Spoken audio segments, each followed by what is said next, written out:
오늘은 2022년도 성서주일입니다.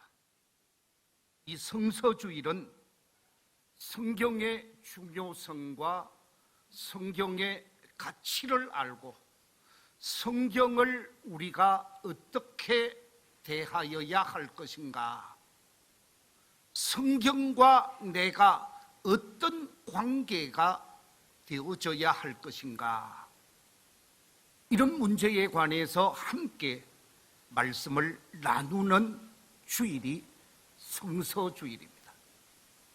저는 이 성서주일을 맞이하면서 하나님의 말씀을 대하는 말씀 앞에 모범이 되어지는 베레아 교회 성도들을 확인하면서 말씀의 제목을 베레아 사람들이라 하는 제목으로 말씀을 나누고자 합니다. 사도 바울은 제1차 전도 여행, 제2차 전도 여행, 그리고 제3차 전도 여행을 하는 가운데 2차 전도 여행 속에서 예루살렘에서 출발을 해서 소아시아 지방에서 복음을 전하게 되어지고, 소아시아 지방의 제일 마지막 동쪽에 있는 드로아라고 하는 곳에서 이제 성령의 인도하심을 받고 성령의 지시하심을 받아서 마케도니아, 유럽의 첫 관문이라고 말할 수 있는 마케도니아로 가게 되어집니다. 그 마케도니아의 첫 성이 빌립보 성이고, 빌립보에 가서 복음을 전하면서 빌립보 교회가 세워지죠. 빌립보에서 다시 옮겨서 데살로니가에 가게 되어지는데, 데살로니가에 가서 복음을 전하면서 교회가 세워지는데, 그 교회가 데살로니가 교회입니다. 데살로니가에서 폭동이 일어나고 소동이 일어나고, 심지어 사도 바울을 테러하려고 하는 가운데 이 데살로니가를 떠나서 베레아로 가게 되어집니다. 데살로니가에서 100km 정도 떨어져 있는 이 베레아에 가서 말씀을 전한 사건이 오늘 본문 사건입니다. 오늘 본문에 보면 이 베레아의 사역을 설명하고 있는데, 이 베레아 지역에 살고 있는 사람들은 말씀을 어떻게 이해했는가? 그 전 데살로니가에 있는 사람들과 너무나 많은 차이가 있어요. 그래서 데살로니가에 있는 사람들과 달리 베레아에서 말씀을 받게 되어지고, 베레아에서 새롭게 믿음의 길을 걸어가는 사람들의 모습을 오늘 본문이 설명하고 있는데, 베레아 교회 성도들은 말씀을 받는 자세가 어떠한가? 제일 첫 번째 자세가 오늘 본문 속에 나타나고 있는데, 데살로니가에 있는 사람들보다 더 너그럽게 말씀을 받아들였다 그랬습니다. 여기서 더 너그럽게 말씀을 받아들였다 하는 말씀이 오늘 본문 11절 속에 이렇게 기록하고 있습니다. 베레아에 있는 사람들은 데살로니가에 있는 사람들보다 더 너그러워서 간절한 마음으로 말씀을 받았다. 너그럽게 말씀을 받았다고 말하고 있는데, 여기서 너그럽다라는 단어가 등장하고 있습니다. 옛날 성경에는 신사적이다라는 말로 표현했는데, 너그럽게 말씀을 받아들이는 베레아 교회 성도들, 이 너그럽다 있다라고 하는 말은 헬라어 원어에 확인해 보면 유게네스테로이라는 단어를 쓰고 있는데, 이 유게네스테로이라고 하는 이 말의 뜻이 뭐냐? 유라고 하는 말은 좋다, 굿이라고 하는 뜻이고요, 게네스라고 하는 말은 창조, 탄생, 만드는 것, 이런 것을 얘기하는 말씀입니다.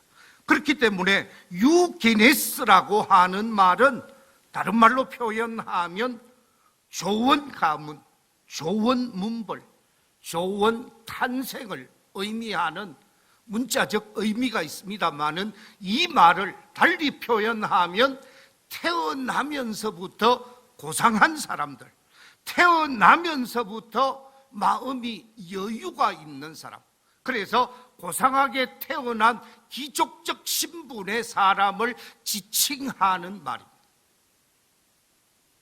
지역에 따라서 사람들의 성향이 다를 수 있는데, 베레아 사람들은 아주 마음이 너그러운 가운데서 하나님의 말씀을 잘 받아들이더라는 것입니다. 이 말을 예수님이 비유로 말씀하신 4가지 밭으로 표현할 때 옥토와 같은 마음의 밭을 가지고 있었고, 그 옥토와 같은 마음의 밭에 말씀을 잘 받아들여서 말씀의 사람들이 되어지더라 하는 말씀입니다. 그렇습니다. 품격 있는 모습으로 말씀을 받아들이고, 고귀한 인품, 고상한 인품, 숭고한 인품을 가지고 하나님의 말씀을 받고 하나님의 말씀을 먹으면서 그 말씀이 인격화되어지는 모습을 나타내는 것이죠. 하나님의 말씀을 받되 우리는 강팍한 심령으로 말씀을 받아서 말씀을 거부하고 말씀을 외면하고 말씀을 배척하는 사람이 아니라, 심으면 싹이 나고 심으면 아름다운 열매를 거둘 수 있게 되어지는 옥토와 같은 너그러운 마음, 신사적인 마음이 되어져야 할 것을 말씀하고 있습니다. 그렇습니다.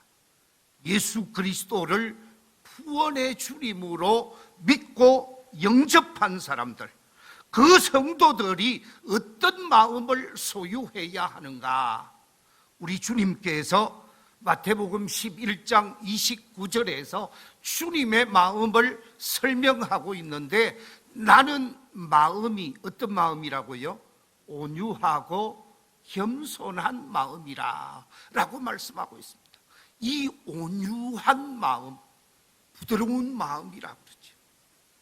주님의 마음은 부드러운 마음이 되어지고 따뜻한 마음이 되어져서 말씀을 잘 받아들이는 것입니다.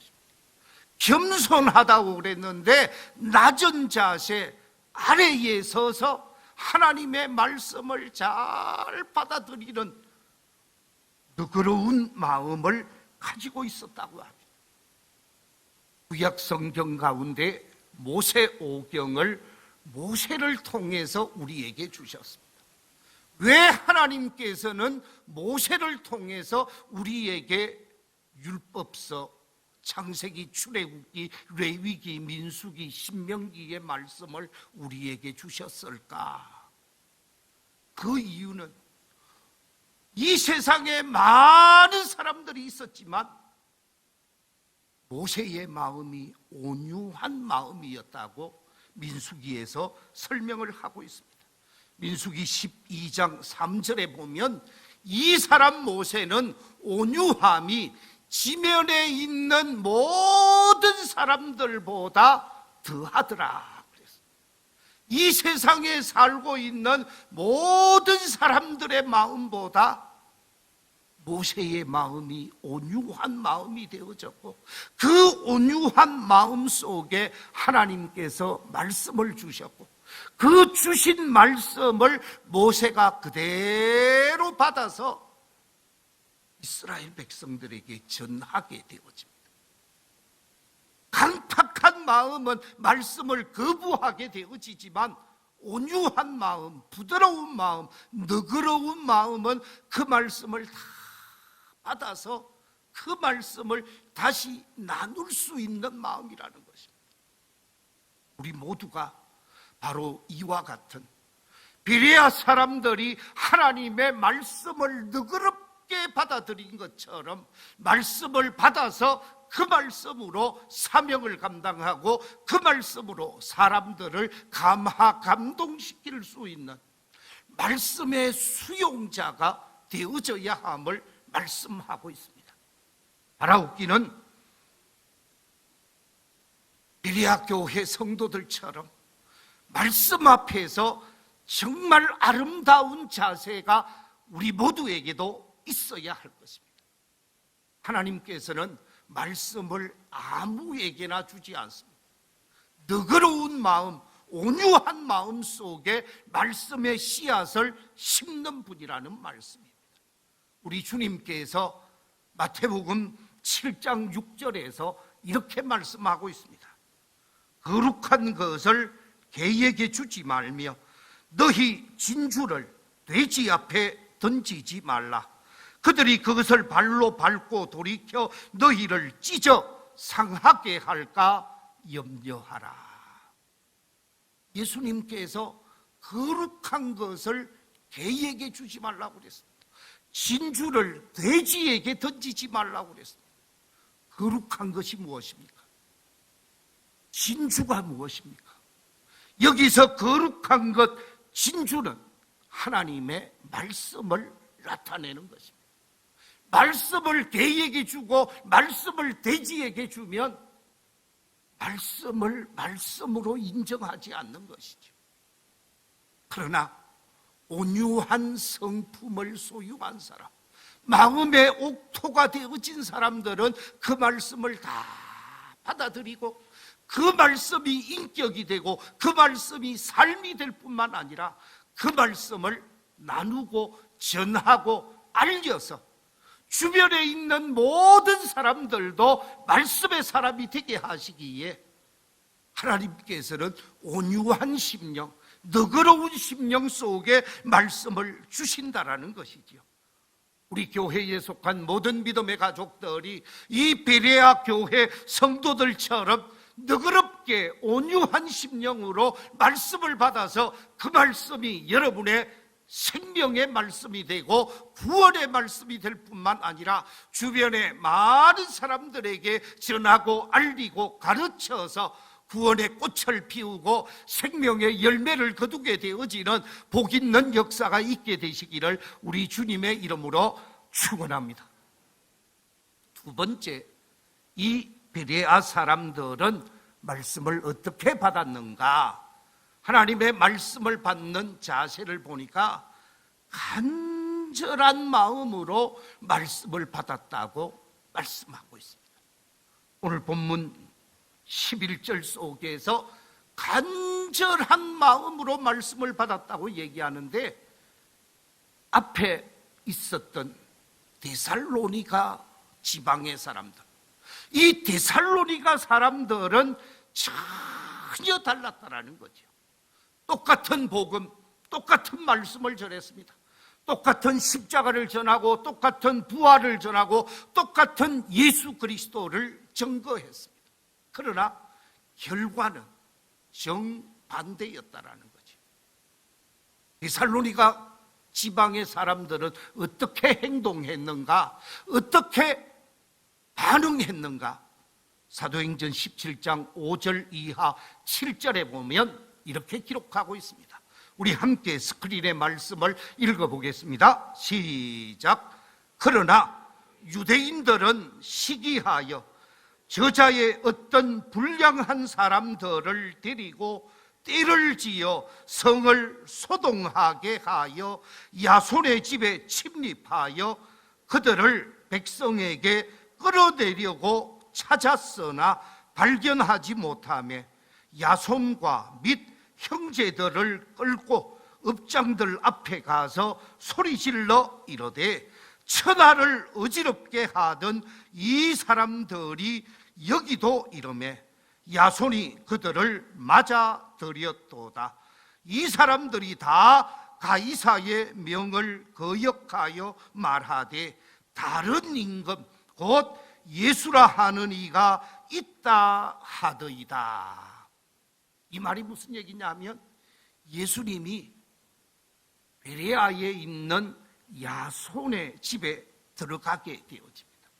야손의 집에 먹고 자고 하면서 말씀을 가르치고 복음을 전했는데 사도 바울을 찾아서 사도 바울을 체포해서 관과로 끌고 가려고 한 거예요. 그래서 야손의 집을 뒤지게 되어지는데 이미 정보를 입수하게 되어진 사도 바울이 피하고 난 뒤였습니다. 그때 이들이 폭동을 일으키던 이들이 야손을 끌고 업장에게 가게 되어지고 그 업장에게 재판을 받도록 하면서 뭐라고 얘기를 했느냐? 사도 바울이 전하는 복음은 성을 소동케 하는 복음이라고 생각하게 되었죠. 성을 소동케 하는 복음이요 천하를 어지럽게 하는 말씀이라고 이해를 하게 되었습니다. 뿐만 아니라 로마 황제 가이사가 도저히 받아들일 수 없는 가이사를 대적하는 말씀이라고 하면서 복음을 전하는 사도 바울을 거부했습니다. 그런데 베레아에 와서는 하나님의 말씀을 전하는데 그 말씀을 간절한 마음으로 받았다고 오늘 본문 11절이 이렇게 기록하고 있습니다. 베레아에 있는 사람들은 데살로니가에 있는 사람들보다 더 너그러워서 그 다음에 뭐라고요? 간절한 마음으로 말씀을 받았다. 간절한 마음으로 말씀을 받았다 그랬는데 여기서 간절한 마음은 말씀에 대한 집중력을 나타내는 말씀입니다. 말씀에 대한 관심, 이 관심이 그 어떤 것보다 크다라는 것이지요. 그래서 힘을 다하여 말씀을 들었고 집중해서 말씀을 들었다라는 말씀입니다. 그래서 영어 성경에는 어떻게 번역되어졌는가 제가 한번 찾아봤더니 full heart, full attention이라는 말로 표현하고 있습니다. 마음을 다해서 온 마음으로 말씀을 받고자 했고 full attention, 이 attention이라고 하는 말은 집중력을 나타내는 말이거든요. 주의력을 나타내는 말입니다. 다른 데 관심을 기울이지 아니하고 다른 거 생각하지 아니하고 온 집중력을 다해서 말씀을 받는 사람들이 되어졌다. 그러니까 마음을 다하고 힘을 다하고 뜻을 다해서 하나님의 말씀을 받고 그 말씀에 자신의 모든 삶을 바쳤다라는 말씀입니다. 그렇습니다. 공부 잘하는 사람, 공부 못하는 사람 차이가 딱 있습니다. 그것은 얼마나 집중하느냐, 집중하지 않느냐의 차이이지. 하나님의 말씀을 받는 것도 마찬가지입니다. 우리가 집중해서 그 말씀을 받게 되어지면 그 말씀이 내 인격이 되어지고 그 말씀이 내 신앙이 되어지는 것입니다. 그래서 그 말씀 중심의 삶을 살 수밖에 없고 그 말씀이 내 인생을 이끌어가고 그 말씀이 내 인생을 책임지게 되어지기 때문에 올바른 신앙인이 되어지는 것입니다.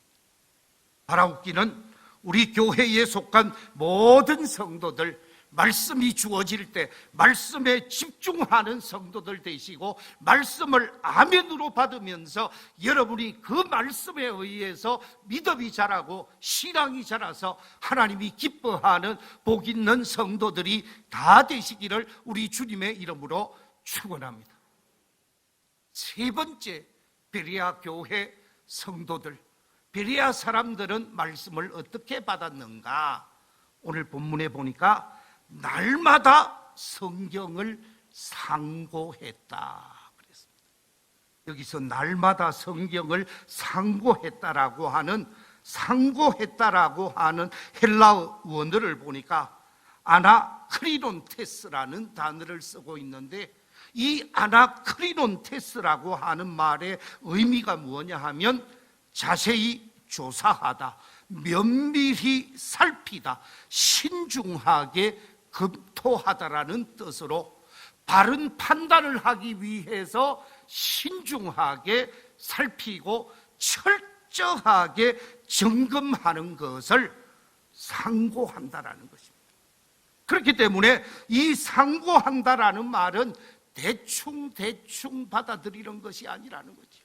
하나님의 말씀을 받게 되어지면 그 말씀을 하나님의 말씀으로 받아들이면서 그 말씀을 가지고 열심히 공부하고 탐구하고 연구하면서 말씀을 되새김질한다는, 우리 교회 집사님 가운데 한 분 지금 이 자리에 와 있습니다마는 저한테 노트를 보여주는 거예요. 노트에 보니까 본부 제목, 설교한 날짜, 그리고 설교 내용을 빼곡하게 기록해 놓았어요.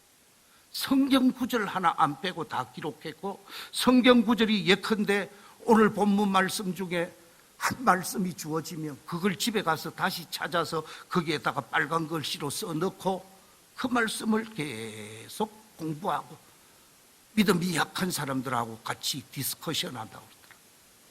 제가 깜짝 놀랐어요. 이게 성경을 상고하는 거예요. 지금도 보니까 열심히 적고 있네요. 여러분, 하나님의 말씀을 적고 적은 말씀을 되새김질하고 그 말씀을 내 가슴에 심으면서 그 말씀을 나누고 그 말씀을 전하게 되어지면 자동적으로 신앙이 자라게 되어집니다. 왜 나는 70년, 50년, 30년 신앙생활을 했는데 내 믿음의 수준이 여기 빠져오지 않았을까? 말씀을 상고하지 않으면, 말씀을 공부하지 않으면 믿음은 자랄 수가 없습니다.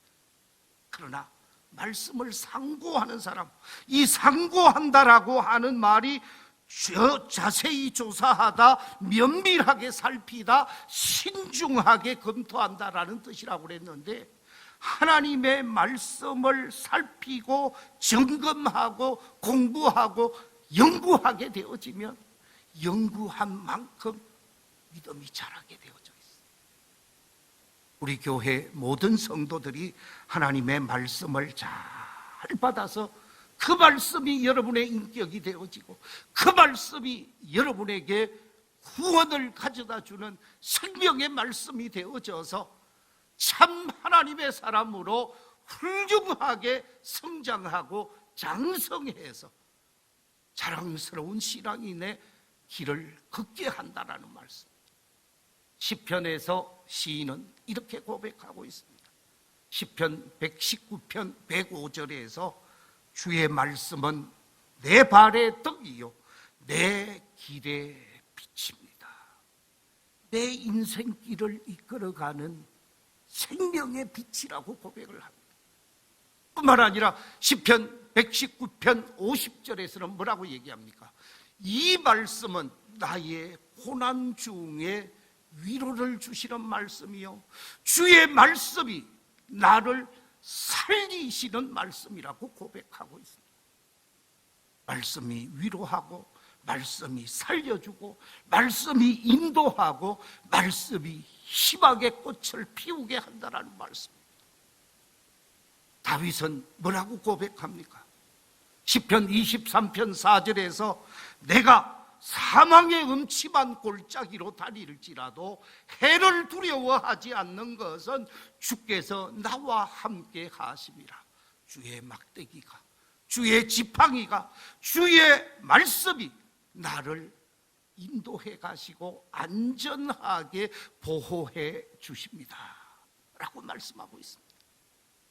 우리 모두 말씀을 상고함으로 아름다운 믿음의 사람으로 세워지게 되시기를 바랍니다. 말씀을 맺겠습니다. 베레아 교회 성도들, 하나님의 말씀을 받는 자세 3가지를 말씀드렸습니다. 하나님의 말씀을 받되 더 너그럽게, 더 신사적으로 하나님의 말씀을 받는 베레아 사람들, 더 간절한 마음으로, 사모함으로 말씀을 받은 베레아 교회 성도들, 주어진 그 말씀을 날마다 상고하고 묵상하며 말씀이 인격이 되어지고 말씀이 생명이 되어지는 믿음의 사람이 되어졌기에 베레아 교회는 어떤 결과가 나타났는가?